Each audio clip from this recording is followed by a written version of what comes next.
Makasih Mas Eko yang sudah membahas tadi bagaimana Omnibus Law dan tsunami investasinya. Mas Eko juga membahas bagaimana konteks historis penjajahan dan juga kita juga melihat bahwa tadi pemaparan bagaimana sebenarnya para investor sudah memetakan potensi-potensi dari Indonesia sendiri dan bagaimana investor melakukan pelanggengan kuasa atas kepemilikan potensi untuk sebuah investasi.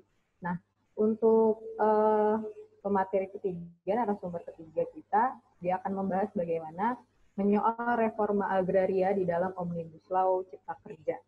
Jadi kami persilahkan kepada Kepala Departemen Advokasi Kebijakan Konsorsium Pembaruan Agraria, Mas Roni Septian Maulana. Kami persilahkan, Mas. Oke, baik, moderator. Selamat pagi kawan-kawan semua. Pagi. Terima kasih atas undangannya kepada KPA. Pagi, Mas. Luar biasa penyampaian yang sudah dikemukakan di awal ya, dari Bang Manambus, dari Mas Eko, sudah sangat komprehensif, saya kira. Bahkan setelah penjelasan Mas Eko, saya jadi, waduh, apalagi nih harus dijelaskan? Semuanya udah gitu kan. Jangan gitu, pasal-pasalnya belum. Wah, sampai belum dituangkan. Mungkin akan menambahkan aja ya sedikit analisa yang lebih mikro dari sebenarnya benar nggak sih RUU Cipta Kerja itu segitu berbahayanya gitu seperti yang disampaikan oleh Mas Eko kaitannya dengan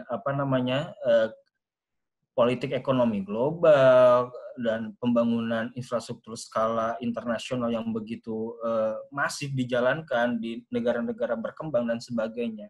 Nah, saya pengen memberi warna lain. RUU Cipta Kerja ini memang bukan seperti apa yang disampaikan oleh Kementerian ATR atau kementerian-kementerian lainnya yang menganggap bahwa RUU Cipta Kerja nggak ada masalahnya. Gitu. Ini RUU Cipta Kerja sangat bermanfaat untuk masyarakat, bermanfaat untuk pembangunan, bermanfaat untuk ekonomi. Saya kira ya nggak begitu juga tujuan atau dampak yang akan diberikan oleh RUU Cipta Kerja tersebut. Saya juga sudah menuliskan ya 2 dokumen mengenai analisa substansi RUU Cipta Kerja itu sendiri, pasal per pasalnya, mana saja yang itu sangat berbahaya bagi kedaulatan agraria, mana saja yang itu melanggar hak konstitusi petani, masyarakat adat, perempuan, nelayan, dan sebagainya. Oke, mungkin akan saya mulai saja. Saya diminta oleh panitia untuk membahas mengenai menyoal reforma agraria dalam RUU Cipta Kerja. Berikutnya.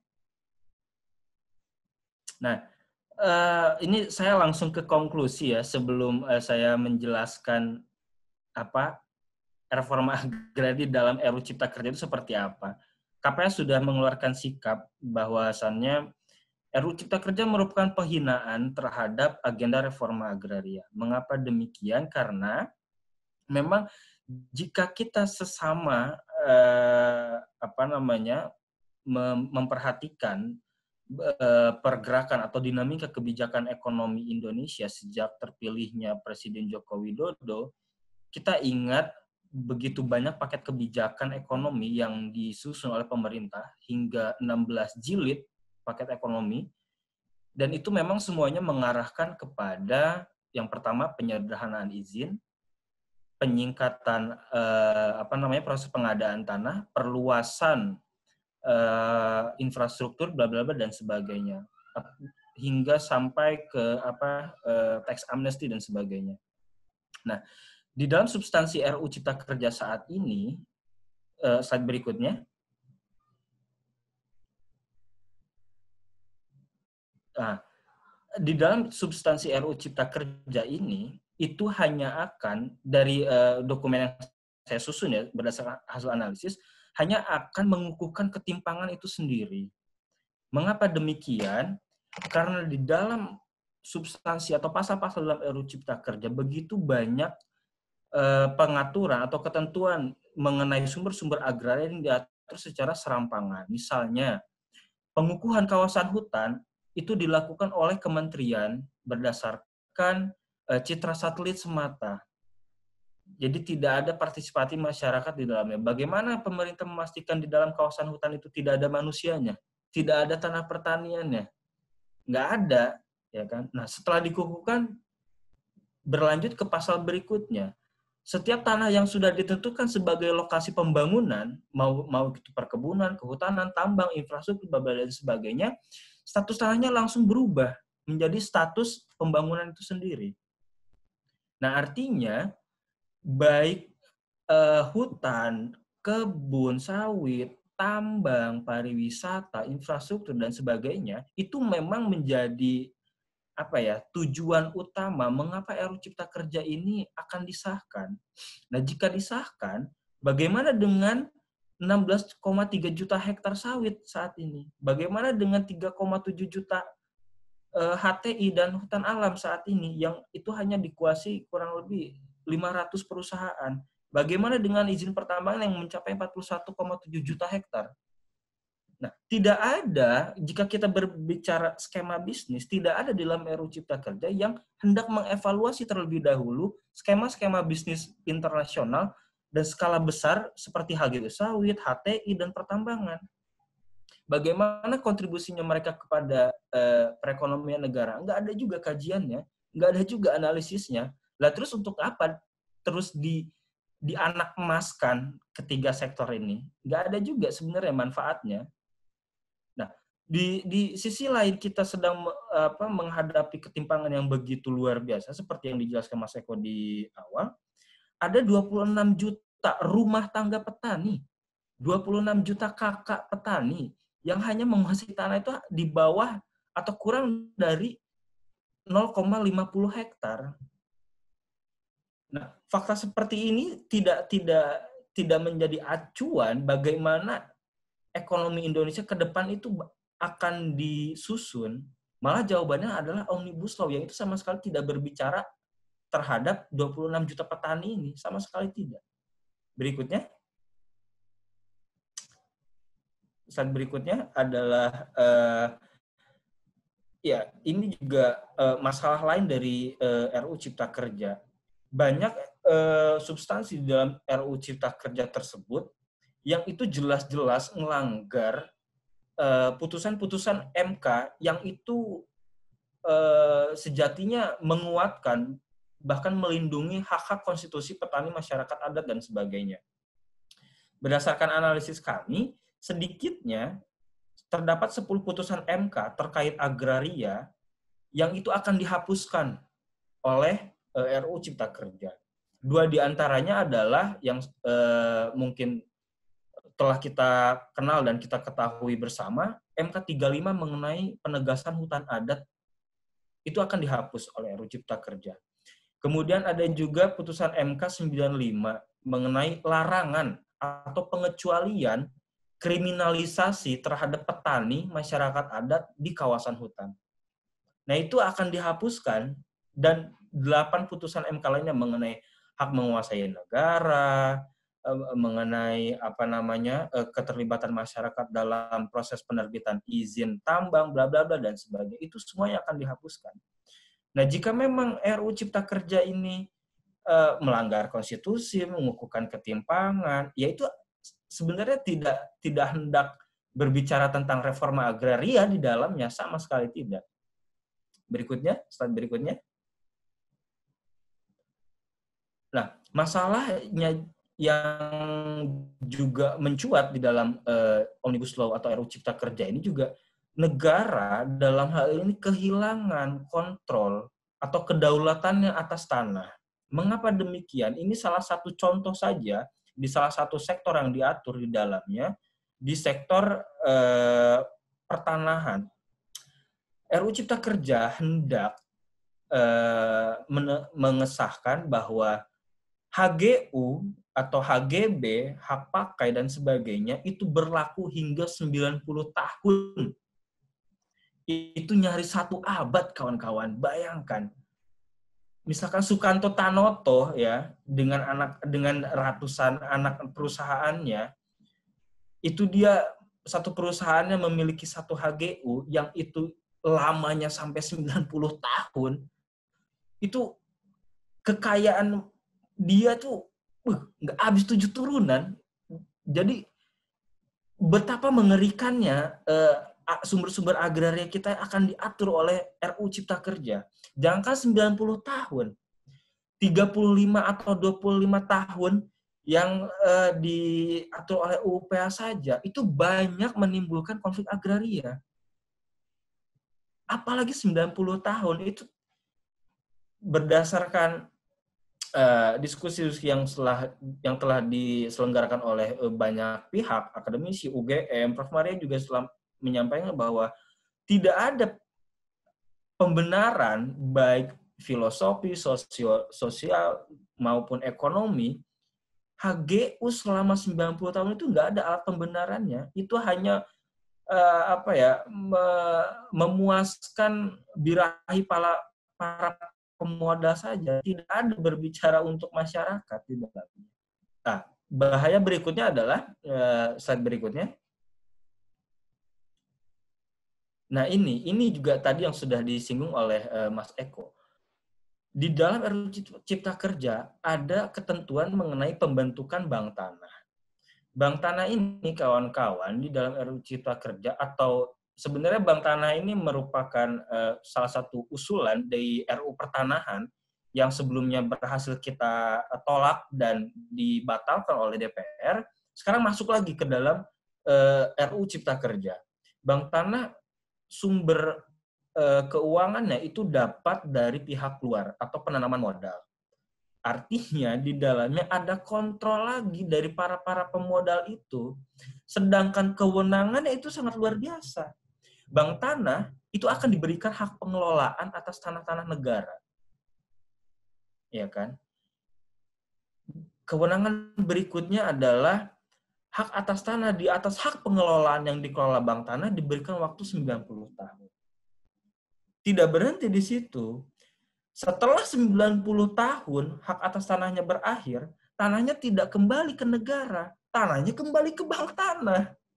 Nah, tiga ketentuan keliru atau bahkan liberal ini itu hanya akan menimbulkan monopoli tanah. Siapa yang memonopoli?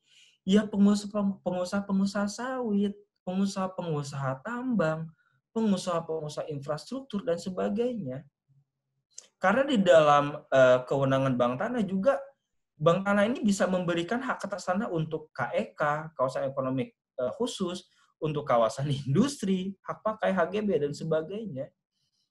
Nah, artinya memang jika RUU Cipta Kerja ini disahkan, monopoli ini bukan lagi suatu hal yang mungkin kita menganggapnya kayaknya belum ada monopoli. Ini ada dan akan tetap berjaya. Monopoli ini akan berjaya jika bank tanah di dalam RUU Cipta Kerja ini disahkan. Berikutnya, slide berikutnya. Nah, dari beberapa sebenarnya bukan begitu banyak, beberapa catatan utama mengenai RUU Cipta Kerja, bagaimana prediksi KPA terhadap keadaan atau situasi agraria nasional ke depan. Tidak akan ada dampak baik yang akan diberikan atau berdampak melalui RUU Cipta Kerja. Yang ada hanya akan memperparah konflik agraria. Tidak adanya tujuan untuk mensejahterakan petani, masyarakat adat, dan sebagainya. Tanah-tanah begitu mudah dialokasikan untuk entitas bisnis infrastruktur, tambang, kebun, kehutanan, dan sebagainya. Masyarakat pun dilarang untuk bertani di hutan, masyarakat dilarang untuk membudidayakan benihnya sendiri, masyarakat pun dilarang terlibat di dalam penentuan peruntukan tanahnya, masyarakat pun dilarang untuk memberikan keberatan terhadap proses pembangunan di suatu wilayah. RUU Cipta Kerja itu hendak mengatur itu semua, kawan-kawan. Tidak ada dampak lain yang akan terjadi selain tingginya konflik agraria. Mengerikannya juga di dalam pasal 21 RUU Cipta Kerja itu sangat jelas dalam rangka memberikan kemudahan dan kelancaran dalam pengadaan lahan untuk kepentingan penciptaan kerja.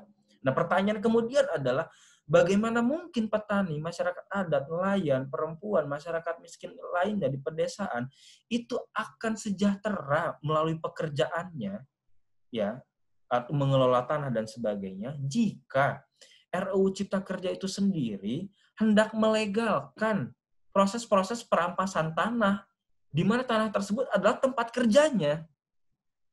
Nah, analogi semacam ini jelas dengan semudah ini saja kita bisa menyimpulkan bahwa tidak mungkin adanya kesejahteraan untuk para petani jika tempat kerjanya saja akan dirampas. Kemudian para petani yang tidak memiliki kemampuan pendidikan, kemampuan khusus dan sebagainya, tanahnya dijadikan suatu kawasan industri. Mereka dipaksa menjadi buruh. Perlindungan kawan-kawan buruh sekarang bagaimana? Upah murah. Ditambah lagi di dalam RUU Cipta Kerja pun nggak ada penjaminan kesejahteraan buruh di dalamnya. Lah terus RUU Cipta Kerja ini mau kemana? Menyetir ekonomi Indonesia ke depan ini bagaimana? Buruh nggak dilindungi, petani nggak dilindungi, nelayan nggak dilindungi. Tanah-tanahnya akan dirampas dan sebagainya. Tidak ada menjamin proses-proses keberlanjutan ekonomi kerakyatan. Meskipun di dalamnya ada bagian mengenai UMKM.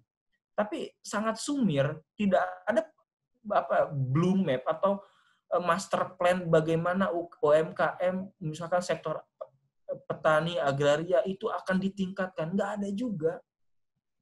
Nah, akhirnya memang sangat-sangat mengerikan seperti yang disampaikan oleh Bang Manambus, oleh Mas Eko, dan KPA sendiri memprediksi memang tidak ada jalan lain selain menolaknya seluruh elemen masyarakat, baik di desa, di kota, jika benar-benar mempelajari RUU Cipta Kerja, itu jika tidak menolak RUU Cipta Kerja, itu berarti hati nuraninya dan prediksi mengenai hidupnya ke depan itu memang nggak selesai.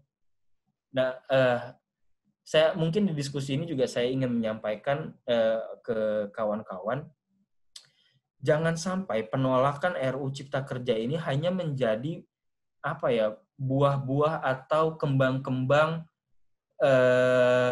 di media nasional semata. Karena berkaca dengan proses penolakan RUU Pertanahan yang 2019 kita tolak, 2019 kita tolak, yang juga membantu perjuangan kita adalah konsolidasi gerakan tani, masyarakat adat, nelayan, perempuan, mahasiswa di berbagai wilayah di Indonesia. Nah, jika konsolidasinya, kampanyenya, peningkatan frekuensi diskusinya di berbagai kampus, bahkan di basis, mungkin di basis pengorganisiran nggak dilakukan, ya makin banyak masyarakat yang percaya bahwa RUU Cipta Kerja ini ya akan menguntungkan mereka. Dan suara-suara penolakan ya semakin tenggelam. Akhirnya apa?